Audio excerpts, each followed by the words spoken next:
ನನ್ನ ಹೆಸರು ರಂಜಿತಾ. ಈ ನಾಟಕದಲ್ಲಿ ನನ್ನ ಪಾತ್ರ ಸಾವಿತ್ರಿ ಬಾಯಿ ಪುಲೆ. ನನ್ನ ಹೆಸರು ಸೃಜನ್. ನಾನು ಈ ನಾಟಕದಲ್ಲಿ ಜ್ಯೋತಿ ಬಾಪುಲೆ. ನನ್ನ ಹೆಸರು ಶರತ್. ನಾನು ಈ ನಾಟಕದಲ್ಲಿ ಗುರ್ಕರ್. ನನ್ನ ಹೆಸರು ಪವನ್. ನನ್ನ ನಾಟಕ ಮುನಿಯ. ನನ್ನ ಹೆಸರು ಸುಹಾಸ್. ನಾನು ಈ ನಾಟಕದಲ್ಲಿ ಗೌಡ್ರು.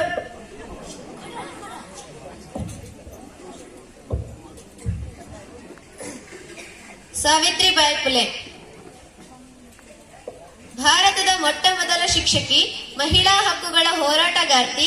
ಇವರ ಜನನ 1831ರಲ್ಲಿ ಮಹಾರಾಷ್ಟ್ರದ ಸತಾರಾ ಜಿಲ್ಲೆಯಲ್ಲಿ ಜನಿಸಿದರು.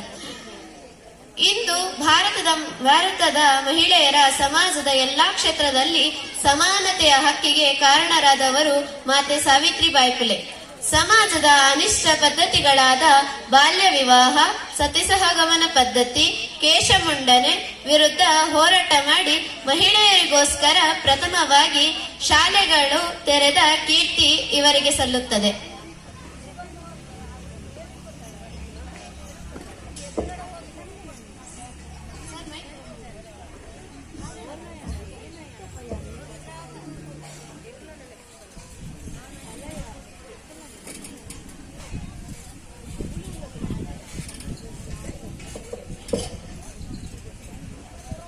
ಸಾವಿತ್ರಿ, ನನ್ನ ಮನೆಯನ್ನು ಬೆಳಗೋ ನಂದಾದೀಪ ನೀನು. ಬರೀ ಮನಿ ಮಾತ್ರ ಅಲ್ಲ, ಇಡೀ ಹೆಣ್ಣು ಕುಲಕ್ಕೂ ಕೀರ್ತಿ ಕಳಸ ಆಗ್ಬೇಕು ಅನ್ನೋದೇ ನನ್ನ ಆಸೆ. ಅದಕ್ಕಾಗಿ ನೀನು ಅಕ್ಷರಾಭ್ಯಾಸ ಮಾಡ್ಬೇಕು. ನಿಮ್ಮ ಬದಲಾವಣೆಯ ಬಂಡಿಯ ನೊಗವನ್ನು ಹೊರಕ ನಾನು ಯಾವಾಗ್ಲೂ ಸಿದ್ಧಳಾಗಿದ್ದೀನಿ. ನಿಮ್ಮ ಆಸೆಯಂತೆ ನಾನು ಅಕ್ಷರ ಕಲಿತೀನಿ.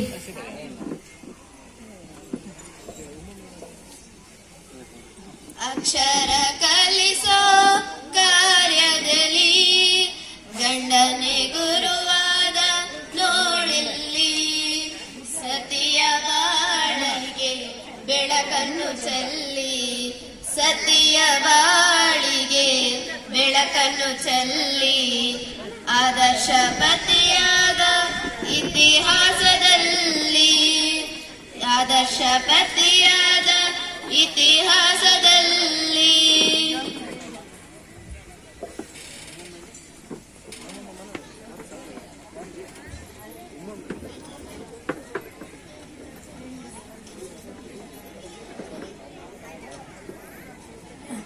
ಸಾವಿತ್ರವ್ವ, ಓ ಸಾವಿತ್ರವ್ವ, ಹೊರಗ್ ಬಾ.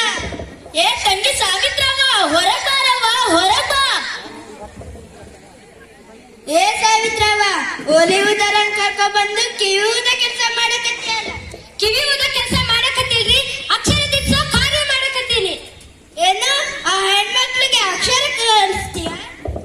ನಿಮ್ ಮನಿ ಬೆಳಗಾಕ ಹೆಣ್ಣು, ನಿಮ್ ಮಕ್ಕಳನ್ನ ಬೆಳ್ಸಾಕ ಹೆಣ್ಣು. ತಾಯಿ ಹೆಚ್ಚಿನ ಸಮಯ ಮಕ್ಳ ಜೊತೆನೆ ಕಳಿತಾಳ. ಲಾಲನೆ ಪಾಲನೆ ಮಾಡೋಳು ತಾಯಿ. ಸಂಸ್ಕಾರ ನೀಡಿ ಬೆಳೆಯೋಕ ಶಿಕ್ಷಣದ ಅಗತ್ಯ ಐತಿ.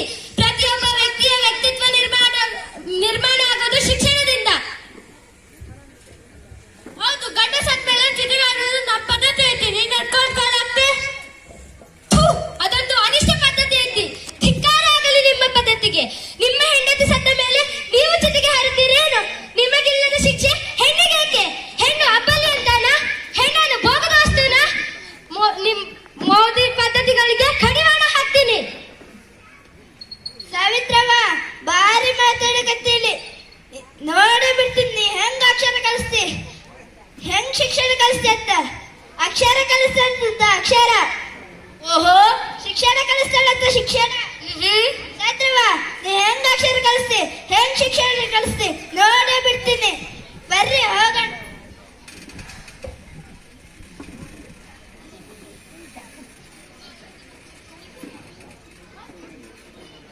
ಮುನಿಯ, ಲೇ ಮುನಿಯ. ಯಾರು ಯಾರು?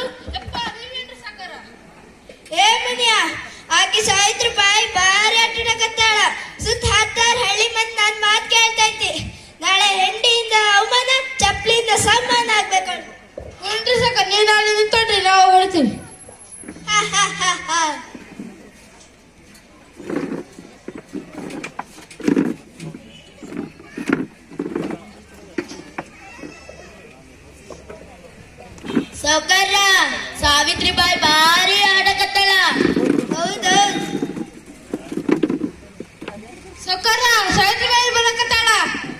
ದಸರಾ ಇಬ್ರು ಒಟ್ಟಿಗೆ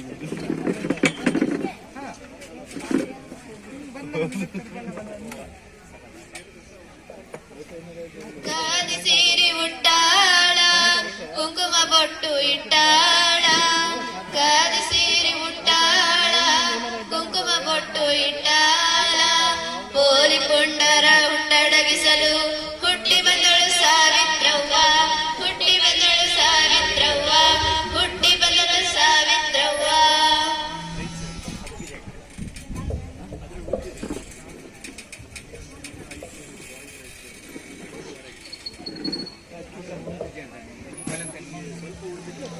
ಅವ ಕುಂಟ ಎಲ್ಲಿ? ಅವ್ರ ಮನೆಯಲ್ಲಿ ಕಾಯ್ತಾ ಕೂತಾನೆ. ಮುನೇನು ಬರ್ಲಿಲ್ಲ? ಇಲ್ಲ. ಈಗ ಯಾರಾದ್ರೂ ಸಿಗ್ಬೇಕಲ್ಲ, ಬರ್ರಿ ಹೋಗೋಣ.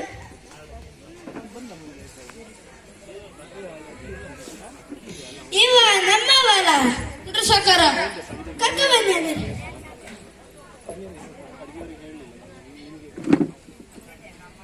ವಿದ್ಯೆಗೆ ವಯಸ್ಸಿಲ್ಲ, ಗಂಡು ಹೆಣ್ಣು ಎಂಬ ತಾರತಮ್ಯವಿಲ್ಲ.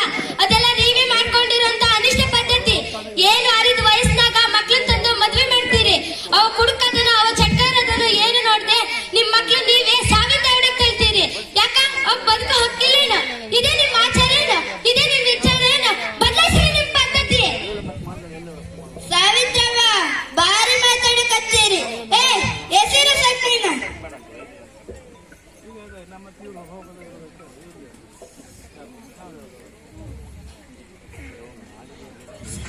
ಸಾವಿತ್ರವ್ವ ಈಗಾದ್ರೂ ತಿಳಿತಲ್ಲ. ಅವನು ಉದ್ಧಾರ ಮಾಡ್ತಾನೋ, ಇವನು ಉದ್ಧಾರ ಮಾಡ್ತಾನೋ, ಹೆಣ್ಣು ಮಕ್ಳನ್ನ ಬೆಳೆಸ್ತಾನೋ, ಶಿಕ್ಷಣ ಕಲ್ಸ್ತಾನೋ, ಈಗಾದ್ರೂ ತಿಳಿತಲ್ಲ. ಇವತ್ತು ನೀವು ಒಬ್ಬಂತ ಸಗಣಿ, ನಾಳೆ ನನ್ನ ಪಾಲಿಗೆ ಹೂ ಪುಷ್ಪವನ್ನಾಗಿ ನಿಲ್ಲಿಸ್ತೀನಿ. ಇವತ್ತು ನೀವು ಒಬ್ಬಂತ ಸಗಣಿ, ನಾಳೆ ಹೆಣ್ಣು ಮಕ್ಕಳ ಪಾಲಿಗೆ ಹೂವಿನ ಹಾಸಿಗೆಯನ್ನಾಗಿ ಮಾಡ್ತೀನಿ. ಯಾವ ಹೆಣ್ಣು ಕಣ್ಣೀರಿಡ್ತಾಳ ಆ ಹೆಣ್ಣಿನ ಕಣ್ಣೀರಡ್ಸಕ ಈ ಸಾವಿತ್ರಿ ಇಡ್ತಾಳ. ನಿಮ್ಮ ಮೋಡಿ ಪದ್ಧತಿಗಳನ್ನ ಕಡಿವಾಣ ಹಾಕ್ತೀನಿ.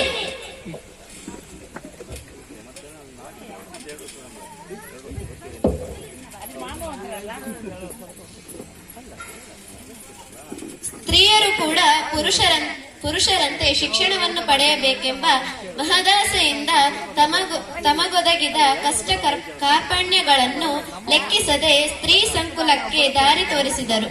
ಇವರು ಯಾವುದೇ ಅವಮಾನ ಬೆದರಿಕೆಗೆ ಬಗ್ಗುತ್ತಿರಲಿಲ್ಲ. ಶಾಲೆಗೆ ಹೋಗುವಾಗ ಕಿಡಿಗೇಡಿಗಳು ತಮ್ಮ ಮೇಲೆ ಸಗಣಿ ಏರಿಸಿದರು. ಧೈರ್ಯ ಕಳೆದುಕೊಳ್ಳಲಿಲ್ಲ. ತಮ್ಮ ಬ್ಯಾಗಿನಲ್ಲಿ ಸದಾ ಒಂದು ಸೀರೆ ತೆಗೆದುಕೊಂಡು ಬರುತ್ತಿದ್ದರು. ಕೊನೆಗೆ ಇವರು ಪ್ಲೇಗ್ ರೋಗದಿಂದ ಚಿಕಿತ್ಸೆ ನೀಡುತ್ತಾ ತಾನು ಕೊನೆಯುಸಿರೆಳೆದರು.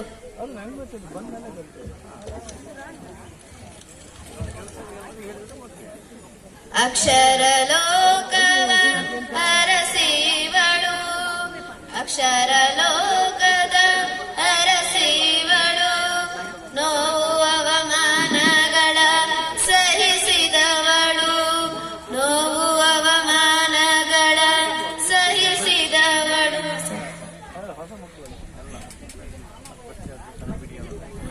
ಧನ್ಯವಾದಗಳು.